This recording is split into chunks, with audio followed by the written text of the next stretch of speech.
Can you introduce yourself to the viewers? Yes, my name is Margarito Flores. Me and my twin brother ran one of the biggest drug trafficking organizations in the country. We worked directly with the heads of the Sinaloa cartel, including Chapo Guzman, Mayo Zambada, and Arturo Beltran Leyva. Many folks don't realize you're actually from Chicago's little village. Could you share a little bit about what brought your family to Chicago? Yes, born and raised in Chicago, southwest side, little village. I believe what brought my family to Chicago was what brought many Mexican immigrants in the 70s was jobs, manufacturing jobs at the time. I think early on in those days, they needed work, and California is known for their farms, and I think Chicago was more known for their factories, and they manufactured a lot of products, and there's a lot of jobs. So I think a lot of Mexican immigrants made their way to Chicago in search for the American dream. What were your earliest ambitions?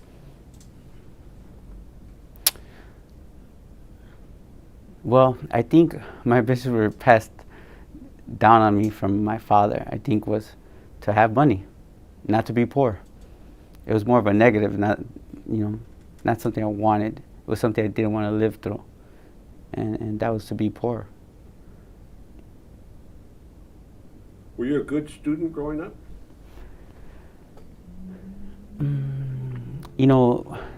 That's a great question. Comparing myself, I would rather compare myself to the smartest kids in school, so I would say I wasn't. But I didn't have many opportunities to actually be in school as I should have, due to my father's drug trafficking.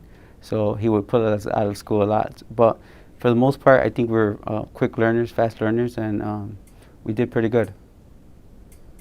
What particular skill set did you possess that made you ultimately a successful drug dealer? Common sense, I want to say. I think common sense to me of understanding what was my motive to actually enter in the drug trade. To me, it was always about the business part of it. And I think also being a natural leader and not falling into the trap of being a follower and caring what people actually said. So I wasn't into peer pressure at all. Even at my size, I think that early on I learned that I could be myself. I didn't have to act like someone I wasn't, and I was still accepted. The world of drug dealing is actually quite small. Did you know most of the other high-level players within the drug trade? Yes, I knew all the important ones, I would say. The important ones, I think for many people, they believe that the cartel's large, but most of the people you see on these social media or on the news are probably just people that they're not even considered to be important. They're more of I guess, people that they could, be disposable. But in reality, most Mexican drug cartels are ran by maybe, a select few. What was your biggest expense?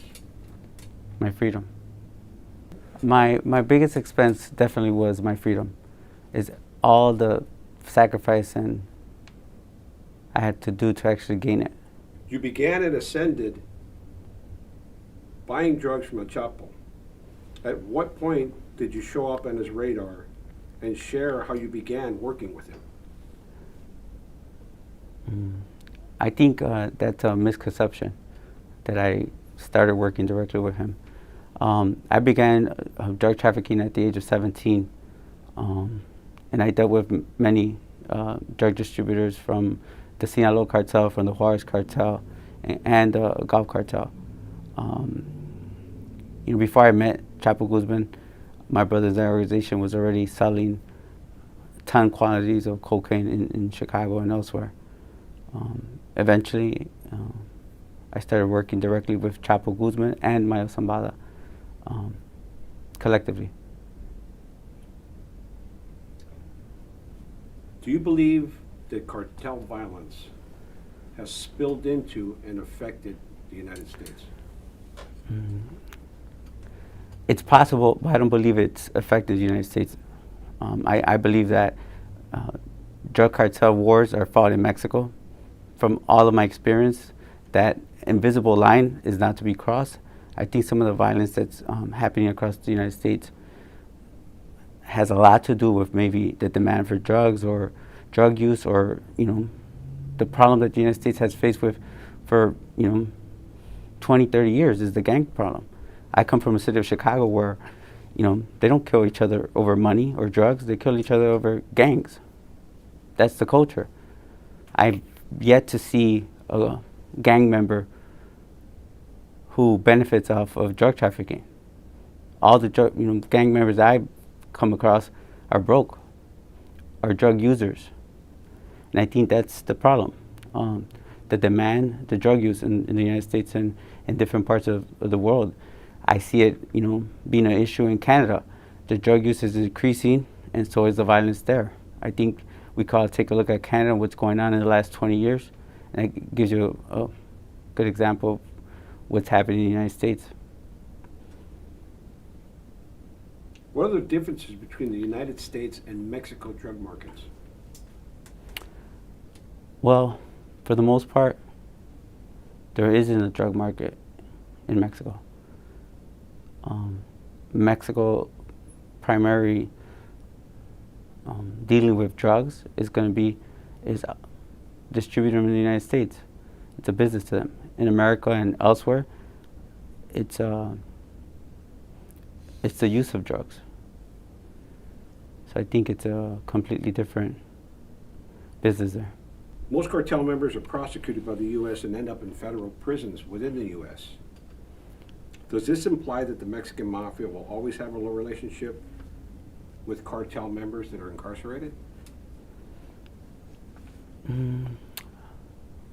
A relationship. I do believe that one thing that Mexican drug trafficking organization or cartel members know, that once they enter that prison in the United States, they understand the difference between the American justice system and the Mexican justice system, that they will be punished here. I don't believe that a high-ranking drug cartel member comes to the United States to go to prison to continue committing crime. I don't believe that. There's no need for it. Now, would they have a relationship? I think of a relationship of extortion, maybe. What you see that happens a lot with prison gangs and drug trafficking organizations or Mexican drug cartel leaders who come to prison. You see that a lot. They have no, power in the prison system, and most gangs in the prison systems are, prey on those people who have, money or have some type of resource. Has the deportation of gang members from the U.S. into Mexico had any effect on the cartels? I can't say. I don't have enough information to say, but as an example, I would say that, the United States doesn't speak about what they export, and they export gangs. You could see that what happened in El Salvador. El Salvador didn't have gangs. All those gangs are American-made. So I think that we could pick and choose, what sounds good, but it's the culture. That, the American gangs, right, comes back to the Al Capone and the Italian mafia. These organizations get exported to other countries, and countries like Mexico, but I don't know what type of impact it had on Mexico, because for the most part, in the days, I was growing up in that environment, gang members were not accepted. That started happening later on. Then, with the Ariano Felix organization, but then it was because of that, it wasn't something that was accepted by other cartels into the Zetas. So I'm not sure what type of effect it's having, but it does do something for the culture, maybe for the younger kids, especially with the drug use. I know it's increasing in Mexico. So Did the past agreement between Bat Marquez and David Barron with the Ariano Felix organization to kill Chapo Guzman affect how the Mexican Mafia members are viewed by most major cartel members? I believe that for the most part, it did affect the way the Sinaloa cartel and the Juarez cartel, or even what's considered the Jalisco Nueva Generación cartel. It left this imprint of basically hired guns and maybe a dislike because they viewed them as individuals who had no type of respect or maybe just morals in a way. So I think that early on in my involvement, they were not accepted.